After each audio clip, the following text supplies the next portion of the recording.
The gym lights flickered, buzzing faintly as a crowd gathered around the ring. Sweat, adrenaline, and the sound of gloves smacking leather filled the air. In the center, two bulky MMA fighters grinned like wolves ready to devour their prey. Across from them stood a quiet man in a faded hoodie, his hands wrapped in worn tape. He wasn't here to prove anything. He was just a single dad, a veteran named Jack Turner, who came only to pick up his son. But that night, fate had other plans. "Come on, old man, let's see if you can even stand in the ring," one of the fighters mocked, his voice loud enough for the crowd to hear. Jack didn't respond. He looked over at his 10-year-old son, Ethan, standing by the door with wide, worried eyes. Ethan had joined the gym to build confidence, to learn self-defense. Jack never expected to become part of the lesson himself. One of the MMA fighters, a local hothead named Cole, shoved Jack's shoulder. "What's the matter, Bet? You scared?" The crowd laughed, phones came out to record, and someone yelled, "Put him in the ring." Jack sighed softly. He'd been through worse than this: dust storms in the desert, nights under enemy fire, losing friends he called brothers. But something about Ethan's trembling lip hit him harder than any punch ever could. He stepped into the ring. The bell didn't even ring before Cole charged. Jack barely moved. A sidestep, a flicker of motion, and the fighter's momentum sent him stumbling forward. A small gasp rippled through the crowd. Jack wasn't fast, he was precise. Decades of training had made his movements instinctive, almost too calm for the chaos around him. Cole turned, swinging wild punches. Jack blocked effortlessly. Then, one sharp move, a clean counter jab to the ribs. The crowd fell silent as Cole doubled over. His friend, Mason, jumped in, breaking the unwritten rule.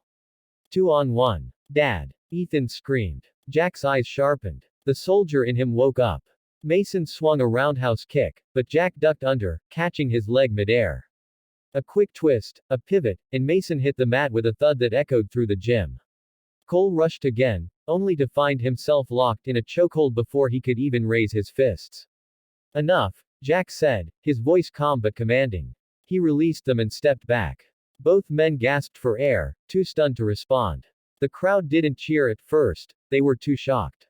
Then someone started clapping. Within seconds, the room erupted. Phones flashed. People whispered, "Who is he?"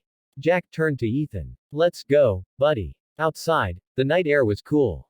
Ethan looked up at his dad, eyes shining. "You didn't even get mad," he said softly. Jack smiled. "Fighting angry is how you lose. Fighting with control is how you win." Later that week, the video went viral. The headline read, "Two MMA fighters taught a veteran a lesson, but got schooled instead." Jack didn't care much for fame, but what came after changed everything. Parents from around the city started calling the gym, asking if Jack could teach their kids discipline and respect like he did with Ethan. At first, he refused. But then he saw the look in Ethan's eyes: pride, admiration, hope.